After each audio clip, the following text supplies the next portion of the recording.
Merci de nous y rejoindre. Inauguration mardi à Kinshasa du nouvel immeuble des ventes abrités les hautes juridictions de la magistrature en RDC, financé par la coopération RDC-Union européenne par le biais du projet COFED. Ce nouveau bâtiment va abriter la Cour constitutionnelle, la Cour de cassation, le Conseil d'État, la Haute Cour militaire et l'auditorat général des FRDC. Suivez. Le président de la Haute Cour...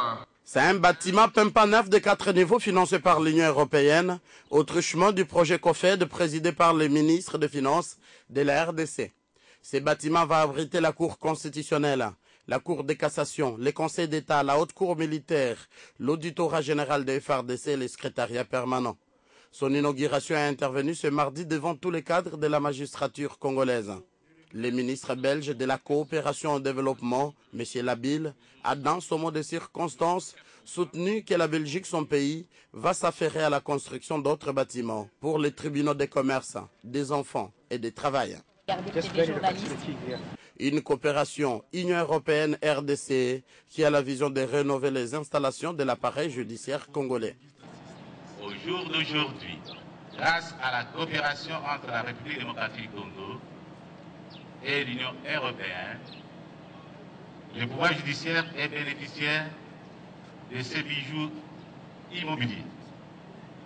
Fruit de l'engagement sans relâche de l'Union européenne qui n'a pas hésité sur les moyens pour financer à la hauteur de plusieurs millions d'euros la construction de ces bâtiments qui abritera désormais les nouveaux palais de justice avec à son sein les hautes cours et leurs parquets généraux issus de l'éclatement de la Cour suprême de justice. Un nouveau bâtiment, de nouvelles installations pour une justice efficace, équitable et transparente en RDC. Dans l'actualité également, le président de l'Assemblée nationale et premier vice-président de l'Assemblée parlementaire de la francophonie, Aubin Minakou, a reçu en audience ce mardi le secrétaire général de l'Assemblée parlementaire de la francophonie, Pascal Terrasse. Les modalités de la mise en œuvre des recommandations de la réunion du bureau de l'APF tenue à Rabat au Maroc étaient au centre de leur entretien. L'hôte d'Aubin Minakou a affirmé que l'espace francophone est préoccupé sur ce qui se passe en République centrafricaine. Après la réunion du bureau tenu à Rabat au Maroc, séjournant à Kinshasa en marge du Forum mondial des femmes francophones, le secrétaire général de l'Assemblée parlementaire de la francophonie, Pascal Terrasse, a conféré ce mardi avec le président de l'Assemblée nationale et premier vice-président de l'APF, Aubin Minakou Ndjalandjoko. Les questions majeures au sein de l'espace francophone ont été examinées par les deux personnalités. C'est là, dans une perspective de faire les suivis des recommandations. On a parlé de ce qui se passe en RCA en particulier, on a parlé du Mali, on a parlé de Madagascar, on a parlé d'Haïti, on a parlé de tous ces pays où il y a soit des problèmes militaires, soit des problèmes politiques, soit des problèmes qui sont liés aux aléas climatiques. Et la RCA est évidemment un souci majeur pour les francophones que nous sommes. L'espace francophone est caractérisé par la solidarité de ses membres et les problématiques de tout genre sont prises à bras-le-corps en vue d'y trouver des solutions durables. Le fait que l'ONU se soit engagée très fermement en RCA a été pour l'Assemblée parlementaire de la francophonie une véritable demande. Nous souhaitions d'ailleurs aller plus loin. Les forces militaires qui sont aujourd'hui stationnées en RCA ne peuvent pas être simplement des forces d'interposition. Il va falloir qu'à un moment donné, elles aillent plus loin parce qu'il va falloir régler le problème d'un point de vue militaire. Autre actualité, c'est en marge du Forum mondial des femmes francophones tenu à Kinshasa que la première dame du Mali est allée s'incliner et déposer une gerbe de fleurs au mausolée Laurent-Désiré Kabila devant le Palais de la Nation à Kinshasa. Les soldats du peuple, avec sa vision n'est jamais trahir les Congos, restent toujours dans le cœur des Congolais et des Africains. Et pour preuve, la première dame du Mali a, en marge du Forum mondial des femmes francophones, visité et déposé une gerbe de fleurs au mausolée Mzee Laurent-Désiré Kabila. C'est mardi après-midi, Madame Keïta Maïga, première dame du Mali, accompagnée de la vice-ministre congolaise du budget, ont reçu les explications de Férouzi Nyembwe, coordonnateur de la Fondation Mzee Laurent-Désiré Kabila, sur ces mausolées. Une cérémonie de courte durée, mais très significative. Les dépôts de gerbes de fleurs, et puis ces quelques mots inscrits dans le livre d'or. Des gestes simples, mais qui précisent que le ciel est bleu entre la RDC et le Mali. La tenue du deuxième forum des femmes francophones à Kinshasa, on en parle encore puisqu'aux heures qui ont suivi sa clôture le mardi 4 mars dernier, la maison civile du chef de l'État a offert un petit déjeuner aux représentantes des premières dames des pays francophones. Il a été organisé sur instruction express de la première dame de la RDC, Marie-Olive Lembe Kabila. Tout a commencé par cette prière. Et pour l'élévation de notre... Dans l'assistance des femmes représentant différentes premières dames de l'espace francophone. Au premier plan, une femme membre du gouvernement sénégalais, le Sénégal qui accueille l'an prochain le 15e sommet de la francophonie.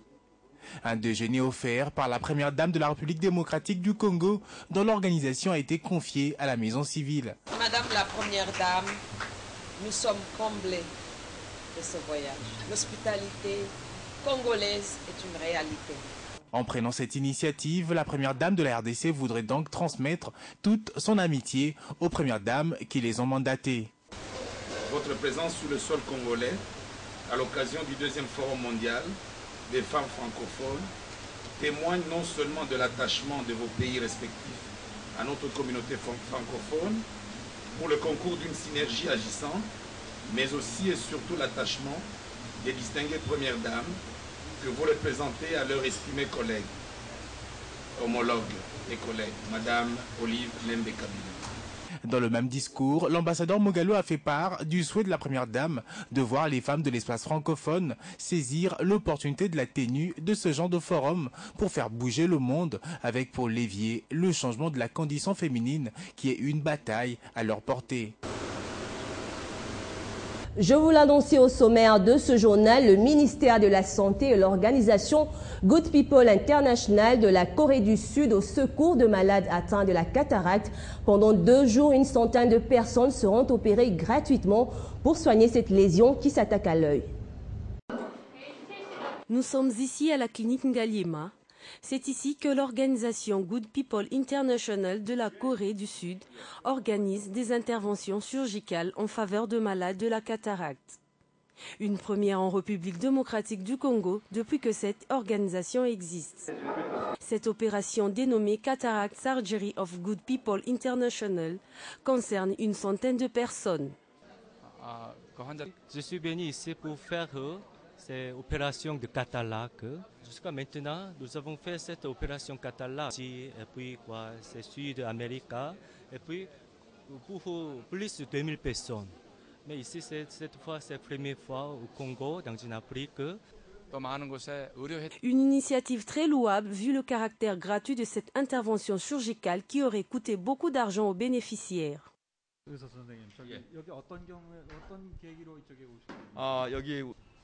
Voilà, après l'Égypte, ici aujourd'hui on va faire à peu près 30 cas. S'il y a des possibilités de plus, on va faire le plus. Mais aujourd'hui et demain, on va faire l'opération pour plus de 30 cas. 30 à soixantaine. Je suis ébloui vraiment. Dans quelques minutes, et on me dira que c'est fini. Moi, j'attendais à ce que ça va traîner même 1 heure du temps. Vraiment, je le félicite beaucoup. Que Dieu le bénisse, qu'il continue le travail. Je ne sais pas s'ils peuvent encore revenir, puisque c'est pour 2 jours seulement. Après cette opération qui sera organisée du 5 au 6 mars, l'organisation Good People International compte renforcer sa collaboration avec la RDC dans d'autres domaines. On va parler impôts dans ce journal. La Direction générale des impôts rappelle à l'ordre tous ces contribuables sur les nouvelles dispositions des paiements des impôts et droits perçus par cette direction. Ces dispositions non seulement rendent la procédure des paiements de l'impôt facile et brève, mais présentent aussi beaucoup plus d'avantages au profit des contribuables. Mais comment doit-on alors s'acquitter de ces obligations? La réponse dans cet élément. Plus question pour les contribuables de passer à la Direction générale des impôts, réclamer les récépissés pour s'acquitter de leurs obligations.